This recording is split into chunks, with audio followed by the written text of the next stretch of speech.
दर्शकों, अब विकिपीडिया के कंपटीशन के लिए एलॉन मस्क ने उतार दिया है ग्रोकोपीडिया, एक और ऐसी इंसाइक्लोपीडिया जहां पे दुनिया भर की तमाम जानकारी, दुनिया भर के हर किसी की जानकारी आपको मिल जाएगी। नमस्कार दर्शकों, आप देख रहे हैं इंडिया न्यूज। मैं हूं आकर्ष कौशिक और टेक्नोलॉजी की दुनिया से जो बड़ी खबर सामने आ रही है कि एलॉन मस्क की कंपनी XAI ने लॉन्च कर दिया है ग्रोकोपीडिया, एक AI पावर्ड ऑनलाइन इंसाइक्लोपीडिया जो AI की मदद से ऐसी प्रोफाइल्स बनाएगी कि वो विकिपीडिया को भी पीछे छोड़ देगी। सबसे इंपॉर्टेंट बात कि ये ग्रॉक का AI मॉडल यूज करते हैं जिसमें जनरेट करते हैं ये आर्टिकल्स को, और वहां पे मैक्सिमम ट्रुथ सीकिंग के दावे के साथ ये विकिपीडिया के खिलाफ एक बड़ी इंसाइक्लोपीडिया बना रहे हैं।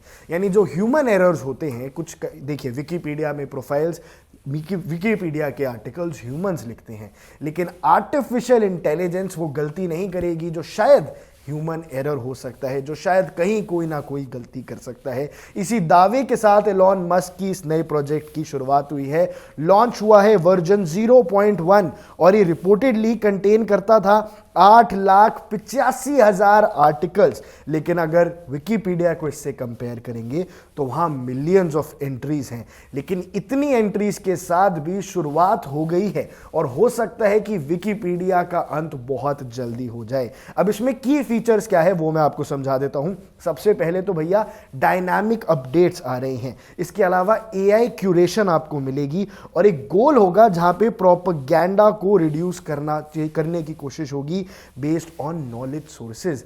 यानी जो पॉलिटिकल प्रोपेगेंडास चलाए जाते हैं, जो विकिपीडिया पे चल जाते हैं, क्योंकि क्यों वो उनकी देखरेख तो कोई ह्यूमन कर रहा है ना, लेकिन जब वो AI देखरेख करने लगेगा तो किसी भी तरह का प्रोपेगेंडा वहां पे आगे उत्पन्न नहीं होगा। तो ये एक प्रॉपर्टी है जो शायद यूजर्स को अट्रैक्ट कर सकती है। अब कुछ की फीचर्स ऐसे हैं जो शायद किसी और के पास थे ही नहीं, वो है AI इंटीग्रेशन। जिस हिसाब से डेटा सॉर्ट होके आएगा, आप जिस प्रकार के इंसान के बारे में जिस प्रकार की जानकारी जानना चाहेंगे, ना सिर्फ उतनी जानकारी आपके पास आएगी, बस उससे जुड़ी हुई और सारी क्रूशियल, इंपॉर्टेंट और एक्यूरेट डिटेल्स आपको ग्रोकोपीडिया देगा, ऐसा ये दावा कर रहे हैं।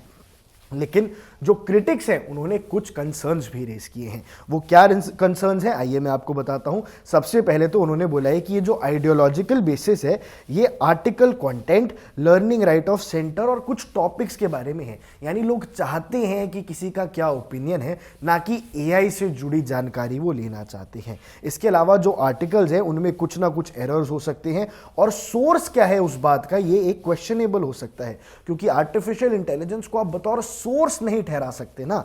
इसके अलावा कई बार रेप्लिकेट कंटेंट विकिपीडिया से बिना ट्रांसपेरेंसी के सामने आता है कि नहीं, यह बात भी एक बड़ा सवाल क्रिएट करती है। और unlike Wikipedia, Grokipedia currently lags a broad editing community and a full transparency of editing process. यानी विकिपीडिया में पता चल जाता है कि ये आर्टिकल इस इंसान ने लिखा है, ये इंसान यहाँ का रहने वाला है, लेकिन ये ट्रांसपेरेंसी सामने आती है और दुनिया भर के आर्टिकल्स, दुनिया भर से लोग उनके साथ जुड़े हुए हैं। ये सब अगर सिर्फ आर्टिफिशियल इंटेलिजेंस से यूज हो जाएगा तो भैया ये सारा कंट्रोल तो क्या सिर्फ एलॉन मस्क के हाथ में नहीं आ जाएगा?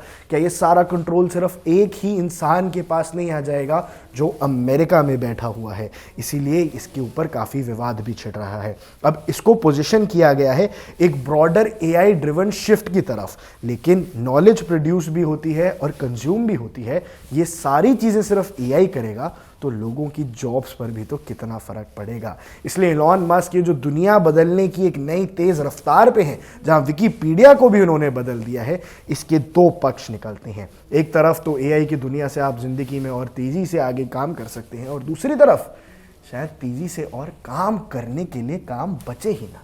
सोचना जरूर दोस्तों। तब तक ऐसे ही बने रहिए इंडिया न्यूज के साथ।